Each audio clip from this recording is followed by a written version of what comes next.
जजीरे के मालिक अरबपति लैरी एलिसन कौन? जजीरा कब कितने का खरीदा? टेस्ला में भी शेयर्स। असासों की कुल मालियत कितनी? सॉफ्टवेयर कंपनी ओरेकल के चेयरमैन, चीफ टेक्निकल ऑफिसर और शरीक बानी लैरी एलिसन भी अरबपति अफराद की फहरिस्त में मौजूद हैं।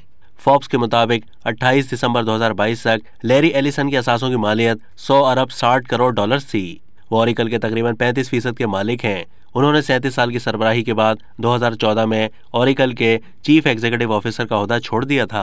ओरेकल ने सॉफ्टवेयर कंपनियों के मुस्तकिल हुसूल के जरिए अपना कुछ हिस्सा बढ़ाया है, जिनमें से सबसे बड़ी रकम 2021 में इलेक्ट्रॉनिक हेल्थ रिकॉर्ड कंपनी सर्नर की खरीदारी के लिए दी, जिसकी मालियत 28 अरब 30 करोड़ डॉलर थी।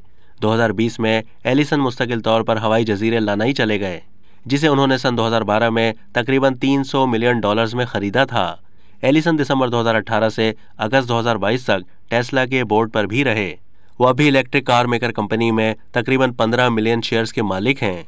अब तक के लिए इतना ही। मजीद मालूमात के लिए डेली जंग के यूट्यूब चैनल को सब्सक्राइब कीजिए।